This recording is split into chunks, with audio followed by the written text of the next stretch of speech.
Now, I'll show you how to manage your stores in eLocate. You can enable or disable a store, update its information, or permanently remove it when you no longer need it.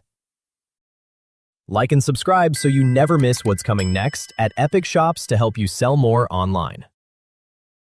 Now, let's get started.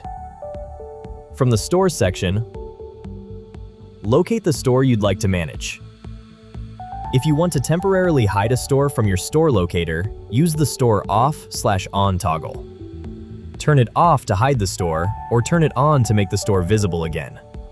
Disabling a store doesn't delete its information, so you can turn it back on whenever you're ready.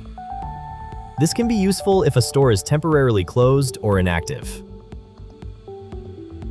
If you need to update a store's information, click Edit. From there, you can make changes to the store's details, address, operating hours, coverage areas, or filters. Once you're finished, click Update to save your changes. If you no longer need a store, you can permanently remove it. Keep in mind that deleting a store permanently removes it from your store locator, so make sure you no longer need the store before you continue. Once you're sure, click Delete. When the confirmation message appears, click Yes to permanently delete the store, or click Dismiss if you've changed your mind. That's it! You now know how to manage your store locations in eLocate.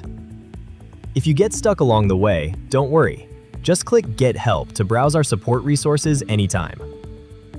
And if you'd rather have us walk you through it, just reach out at support@epicshops.com.